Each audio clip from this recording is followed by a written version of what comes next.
नमस्कार दोस्तों, ID classes में आपका स्वागत है। आप पढ़ रहे हैं हाई स्कूल की मैथ की क्लास। आज प्रारंभ करते हैं ट्रिग्नोमेट्री। तो आज जो चैप्टर है यानी त्रिकोणमिति का परिचय। तो आपने देखा होगा, अगर हम किसी मीनार के सामने खड़े हैं और हम मीनार की ऊंचाई ज्ञात करनी है तो बिना नापे कैसे ज्ञात कर सकते हैं? तो इसमें त्रिकोणमिति का उपयोग होता है। ऐसी बहुत से ग्रह नक्षत्र हैं, उनकी कितनी दूरी है, ये सब ज्ञात करने के लिए त्रिकोणमिति का उपयोग होता है। तो समझते हैं त्रिकोणमिति क्या है। तो देखिए, त्रिकोणमिति को इंग्लिश में कहते हैं ट्रिग्नोमेट्री।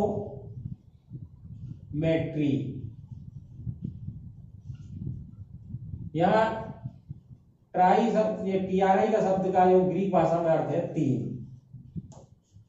और जो गोन है GON, इसका मतलब है भुजा।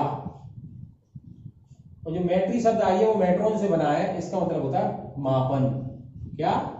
मापन, यानी तीन भुजाओं का मापन। जैसे हम कहते हैं त्रिकोणमिति, तीन कोण का मापन। यानी किसी त्रिभुज में, यहां हम समकोण त्रिभुज की बात करेंगे, कोई समकोण त्रिभुज है,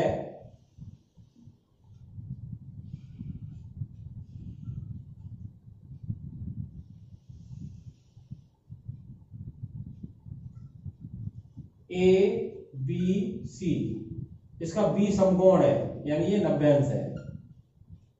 तो शेष दो कोण बचे, कोण A और कोण C, इनका योग 90 अंश होगा, क्योंकि इस त्रिभुज के तीनों कोणों का योग 180 अंश होता है।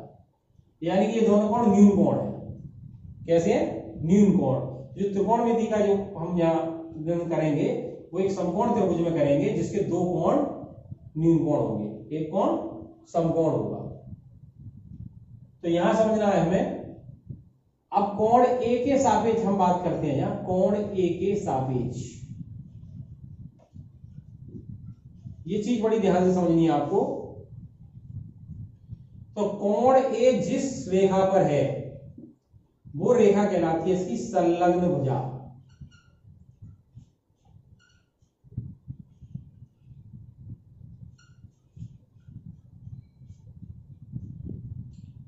और A के दूर वाली जो रेखा आई थी वो कहलाती है सम्मुख भुजा।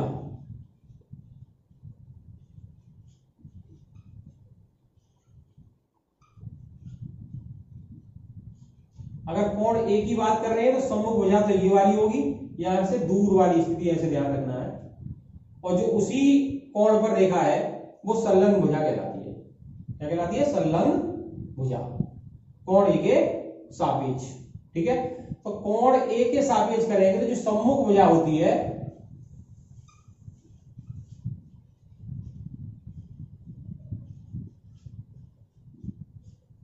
वो लंब कहलाती है, और संलग्न भुजा होगी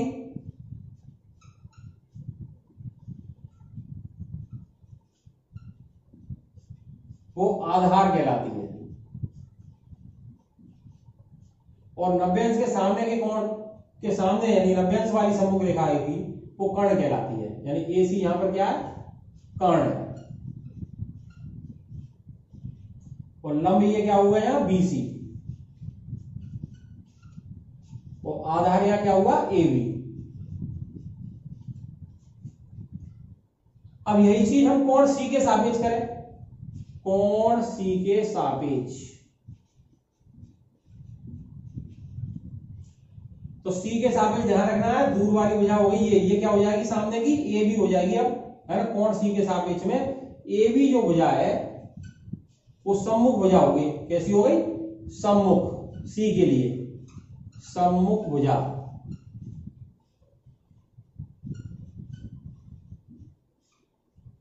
और ये क्या कहलाएगी? सम्मुख भुजा। C के सापेक्ष में लंब, ध्यान रखना है, लंब। और जो BC रही, जो कि C कोण इसी रेखा पर है, ये इसकी संलग्न भुजा होगी। कैसी होगी?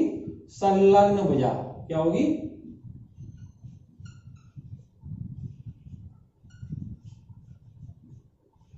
ये इसका आधार कहलाएगा। तो किस कोण के सापेक्ष बात कर रहे हैं ये समझना है, या त्रिकोणमिति में ध्यान से। कोण ए के सापेक्ष निकाल रहे हैं तो ये त्रिकोणमिति अनुपात निकालेंगे यहाँ, है ना। तो ये आपको ध्यान देना है, क्योंकि अगर हम इसी को घुमा के इस तरह से कर दें, यही चित्र आप ये घुमा के इस तरह से कर दें,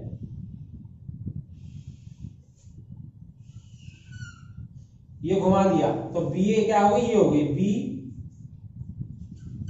ए और ये क्या हो गई सी। अब कोण सी की बात कर रहे हैं अगर हम, तो ए भी क्या होगा, लंब। कोण सी की बात कर रहे हैं तो, है ना। और बी तो 90 अंश है ही, तो आधार क्या होगा, BC। आधार क्या होगा, BC। ये चीज बहुत समझनी है आपको ध्यान से चैप्टर में सवाल करते समय, ठीक है। अब त्रिकोणमितीय अनुपात की बात करते हैं।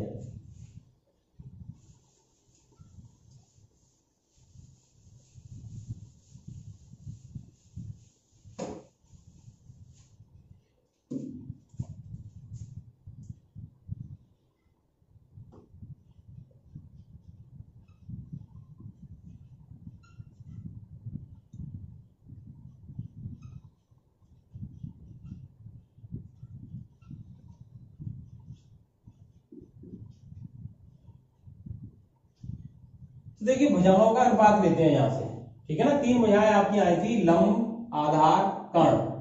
कोण के सापेक्ष तय करना है लंब कौन सा है और आधार कौन सा है, ये बड़ा ध्यान से समझना है, ठीक है। तो यहां जो भुजाओं का रेशियो लेते हैं सापेक्ष इसके कर्ण के सापेक्ष लेते हैं, जैसे लेते हैं लंब बटे कर्ण,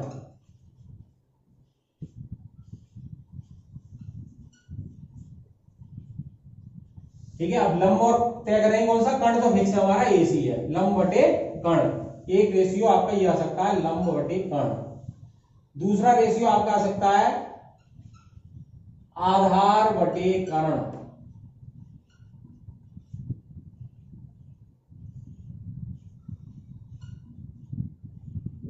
और तीसरा रेशियो आ सकता है आपका लंब बटे आधार।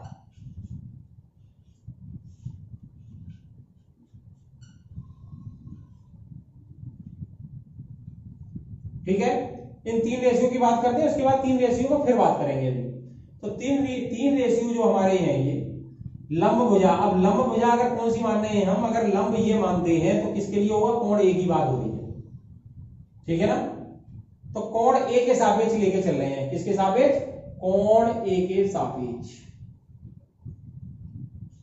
कोण ए के सापेक्ष। तो देख लंब बटे कर्ण को, है ना, कोण ए के सापेक्ष कर रहे हैं तो कोण ए के सापेक्ष लंब तो BC कहलाएगा, बराबर BC लिख सकते हैं, और कर्ण तो फिक्स है AC, ठीक है, ये कर्ण है AC। तो लंब बटे कर्ण यानी किसके, ए के सापेक्ष, कोण ए। इसको अब एक त्रिकोणमिति में जो अनुपात है लंब बटे कर्ण को जो प्रदर्शित कर रहे हैं वो एक साइन शब्द से कर रहे हैं, कोण ए का साइन, क्या, कोण ए का साइन यानी साइन ए। तो एक सूत्र निकल गया है, ए के बात कर रहे हैं, ए कोण ए की सापेक्ष में, तो ए के क्या होगा, लंब जो होगा वो दूर वाली रेखा होगी, यानी जो सम्मुख भुजा मानी जाती है ना, और संलग्न भुजा वही मानी जाती है जिसपे कोण है। तो सम्मुख भुजा जो होगी वो लंब होगी, और दोनों भुजा छोड़ के जो तीसरी भुजा बची वो कर्ण कहलाती है। तो लंब बटे कर्ण BC बटे AC, BC बटे AC क्या कहलाएगा, साइन A। पूरा A के सापेक्ष चल रहे हैं तो कोण A की बात होगी। अब दूसरा रेशियो हम निकाल रहे हैं आधार बटे कर्ण। आधार कौन सी है, संलग्न भुजा है, आधार मानी जाएगी, ये मैंने बता दिया पहले ही। तो आधार बटे आधार हो गया AB बटे AC। अब कोण A के सापेक्ष है तो इसको एक त्रिकोणमिति में एक रूप प्रदान किया गया जिसको बोलते हैं cos A।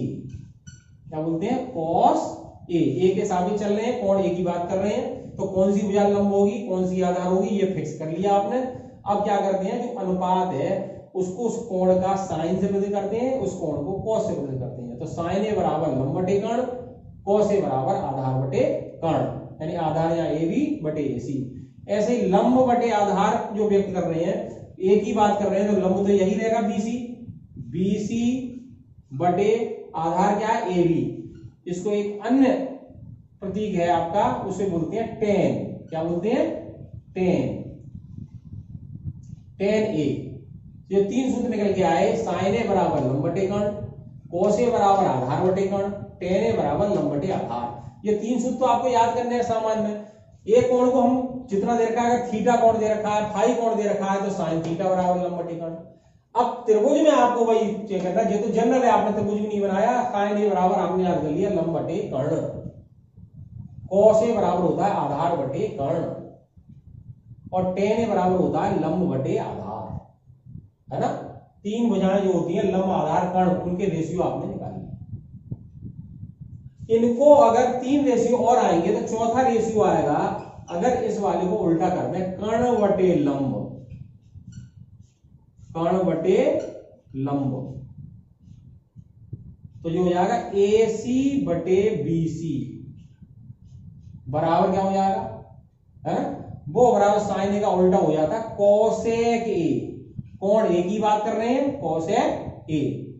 पांचवा जो है आपका, वो आप इसका उल्टा कर दो, कर्ण बटे आधार,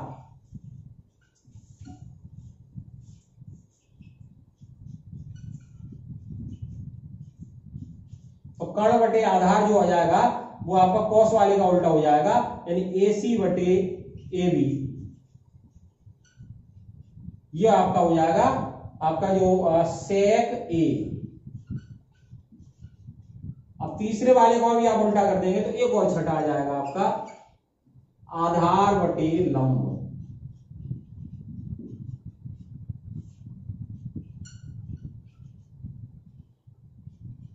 आधार बटे लंब। ये क्या हो जाएगा आपका AB बटे BC, A के सापेक्ष, तो ये हो जाता है tan का उल्टा cot A।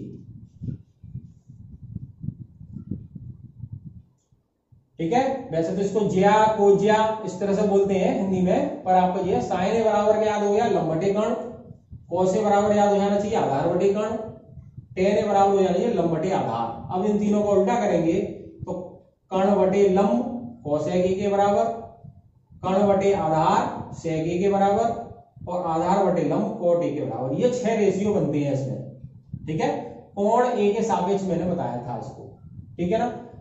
अब कोण C के सापेक्ष अगर मैं करूं, ये ध्यान देना है, यहां कोण C के सापेक्ष लेकर चलूं मैं, तो सूत्र तो यही है, sin A बराबर लंब बटे कर्ण होता है, ये तो फिक्स हो गया, पर यहां भुजा बदल जाएगी। ठीक है ना, यहां sin C शब्द जब लेंगे हम, तो C में ये वाली भुजा आधार हो जाएगी, ये लंब हो जाएगी, है ना। तो C के लिए मैं लिख के बताता हूं आपको फिर। ठीक है, तो ये ध्यान से समझना कौन से कोण के सापेक्ष कर रहे हैं, उसके लिए लंब कौन सा होगा, आधार कौन सा होगा, ये आपको समझना है। एक बार फिर देखेंगे C के सापेक्ष।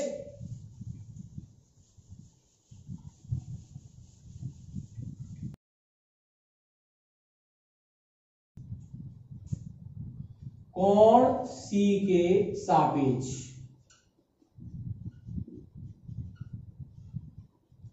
ठीक है। अब जो शब्द लिया जाएगा वो sin C, क्या लिया जाएगा, sin C। sin C बराबर क्या होता है, ये तो आप जानते ही हो, वो तो लंब बटे कर्ण होता है, लंब बटे कर्ण। भुजा फिक्स करेंगे बस, ये तो सब एक साथ लिख सकते हो, sin C बराबर लंब बटे कर्ण, cos C चाहे cos A वो भी लिखेंगे आधार बटे कर्ण, आधार बटे कर्ण, और tan C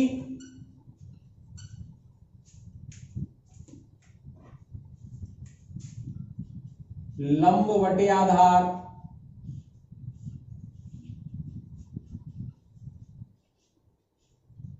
और अब इसका sin C का उल्टा cosec C, ये उसका उल्टा कर देंगे कर्ण बटे लंब,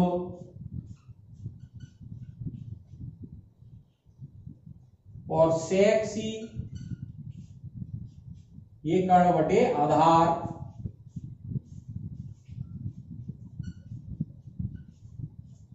और cot C ये आधार बटे लंब।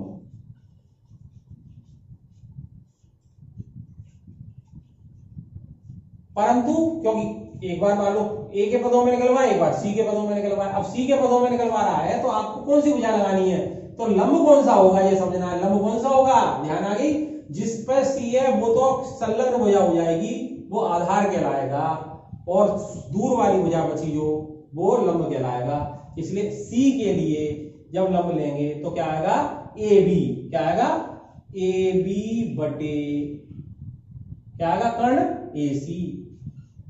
ये समझना है, ये सवाल क्वेश्चन करते समय ये ध्यान रखना है, ए बी आएगी कि बी सी आएगी, ठीक है ना। कर्ण तो फिक्स है। आधार जब सी कोण की बात हो रही है तो सी कोण में जहां कोण है वही आधार होता है, बी सी बटे ए सी। और जब टेन के सी की बात चल रही है तो लंब तो ए बी रहेगा, ए बी बटे तो आधार क्या आएगा, बी सी। ऐसे ही उल्टे हो जाएगा, कर्ण बटे लंब क्या हो जाएगा, ए सी बटे ए बी। सेक सी क्या हो जाएगा, कॉस का उल्टा ए सी बटे बी सी।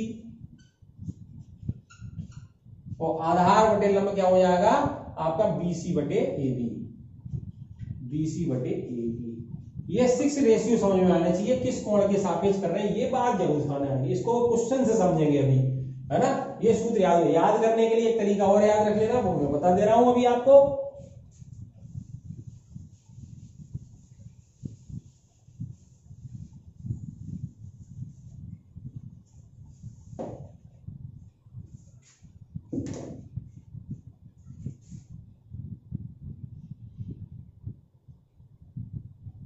तो देखिए एक तरीके से समझेंगे, लाल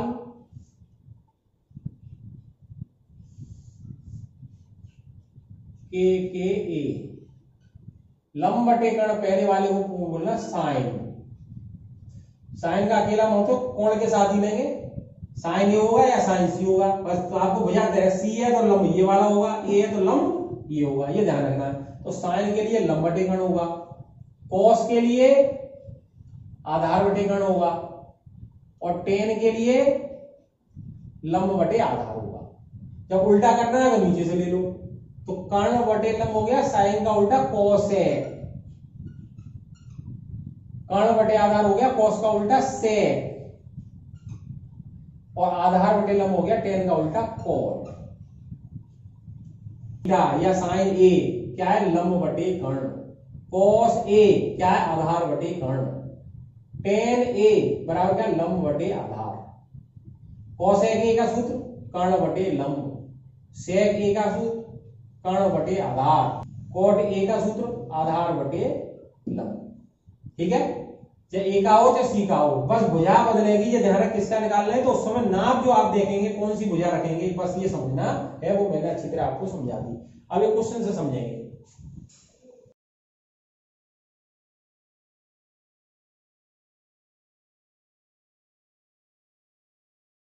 देखिए प्रश्नावली 8.1 का पहला क्वेश्चन देखते हैं।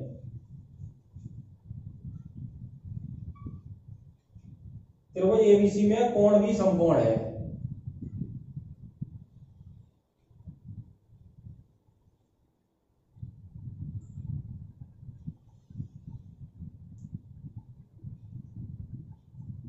ए बी सी में बी समकोण हो गया,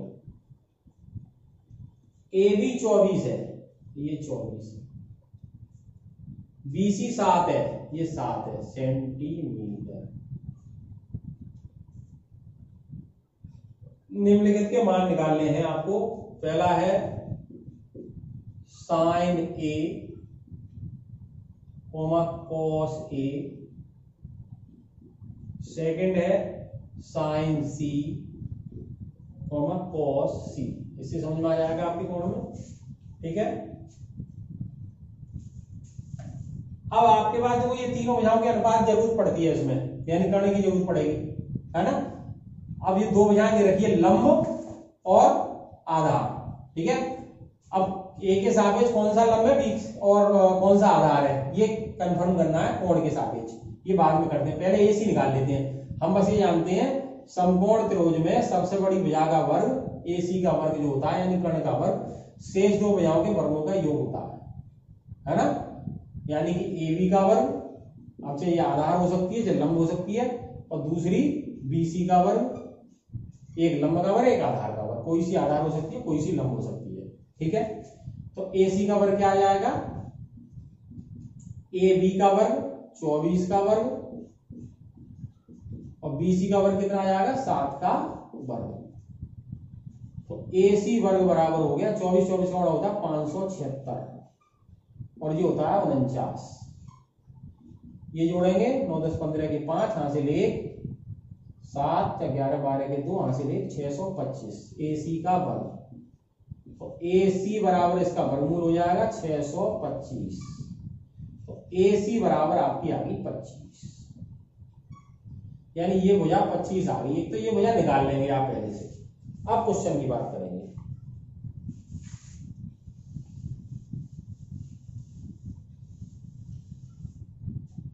अब ध्यान देंगे, हमें क्या निकालना, ए के सापेक्ष बात चल रही है, साइन ए।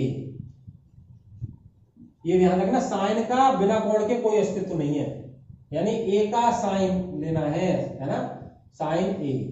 अब साइन ए है तो ये है ना, आपने ऐसा कहे तो आपको लंब ये लग रहा है, आधार ये लग रहा है, हमें इसके सापेक्ष देखना है। साइन ए के लिए लंब BC होगा, आधार AB होगा। कोण कोई सा सही, सूत्र आप जानते हैं, साइन ए बराबर होता है लंब बटे, वे तो बिना चित्र के ही आपने ध्यान दिया कि लंब बटे कर्ण होता है साइन ए। पर इस चित्र में लंब कौन सा है, कर्ण कौन सा है, ये तय करना। तो कर्ण तो फिक्स है AC आपका, 90 अंश के सामने की भुजा कर्ण हो गई। अब लंब की बात है, तो यहां पर साइन कोण ए आपने ये इधर लिया है, तो ये भुजा आधार होगी इसके लिए, और BC लंब होगा, ये ध्यान रखना। ठीक है, तो जो लंब है वो BC भुजा ली जाएगी इस कोण के सापेक्ष, BC बटे AC। ठीक है, इसलिए साइन A बराबर आ जाएगा, BC कितना है, लंब है 7, और AC कितनी है 25, 7 बटे 25, ये आंसर आ गया। ठीक है, अब बात करते हैं इसी तरह cos A की, ये भी A के सापेक्ष है। अब cos A हम सूत्र जानते हैं, आधार बटे कर्ण होता है। क्या होता है, आधार बटे कर्ण। तो आधार, अब आधार कौन सा हमारे A के सापेक्ष की बात चल रही है, A ये है, A यानी संलग्न भुजा क्या होगी, आधार। जहां कोण है वही भुजा आधार होगी, ए भी आधार होगा इसमें, क्या होगा ए बी, इसलिए यहां क्या लिखा जाएगा ए बी, कर्ण वही रहेगा AC, ए बी बटे AC।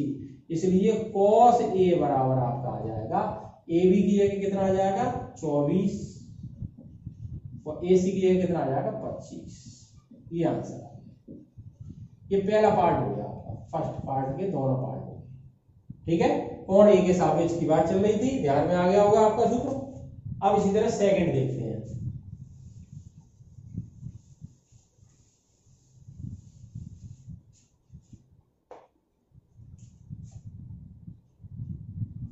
अब क्या निकलवाया, साइन C। सूत्र से तो आप साइन तुरंत समझ में आ जाना चाहिए, लंब बटे कर्ण होता है। क्या होता है साइन, लंब बटे कर्ण। पर किस कोण के सापेक्ष है, C के सापेक्ष। तो C के सापेक्ष में C के साथ जो भुजा जा रही है वो आधार होगा, और जो दूसरी भुजा है वो लंब होगी। इसलिए लंब कौन सी होगी C के साथ, AB। अब ये ध्यान रखना, क्या हो गया लंब AB, यानी ये घूम गया। ठीक है, पहले वाले में घूम गया ये मान के चलो, अब तो लंब दिख ही रहा है, यही है C के सामने AB। तो लंब क्या है AB, पर आप कोण निश्चित करके यहां तय करा करें, एक बार विचार किया करें। गलत बहुत से बच्चे, सिंपल बात है, सब समझ जाते हैं, कुछ बच्चे इसको सही तरह से नहीं समझ पाते हैं। उन्हें ध्यान देना है, जिस कोण की बात कर रहे हैं वो वाली भुजा जो इसके साथ जा रही है, C के साथ जो भुजा रही है, यानी BC ये बिंदु आ रहा है जिसमें, वो आधार होगी, शेष भुजा रहेगी वो लंब होगी। सूत्र होता है साइन C बराबर लंब बटे कर्ण।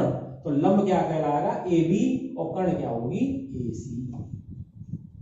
इसलिए साइन C बराबर AB आपके दे रखी है 24, और कर्ण दे रखा है 25। ठीक है, अब इसी में cos C पूछा है, cos आते ही आपके माइंड में आ जाना चाहिए आधार बटे कर्ण, आधार बटे कर्ण। अब आधार फिक्स करना, जो सी के सापेक्ष है, सी के सापेक्ष में जो भुजा सी से जा रही है वही आधार होता है, यानी बीसी। तुरंत आप लिख दो बीसी, और कर्ण क्या लिख दोगे आप, एसी। इसलिए cos c बराबर बीसी दे रखी है 7, एसी दे रखी है 25। ये आंसर आ गया। ये त्रिकोणमितीय रेशियो निकालने हैं। इसी तरह के और क्वेश्चन आएंगे। आज जो मैंने ये बेसिक के बारे में बताया था, ये त्रिकोणमितीय अनुपात के बारे में ठीक से सूत्र याद कर लेंगे, जिससे अब आगे चैप्टर कंटिन्यूस हम पढ़ते रहेंगे। जिन छात्रों ने ये चैनल सब्सक्राइब नहीं किया है वो सब्सक्राइब अवश्य करें, बेल आइकन दबाएं, वीडियो पसंद आई हो तो लाइक अवश्य करें, अपने मित्रों को शेयर करें। धन्यवाद।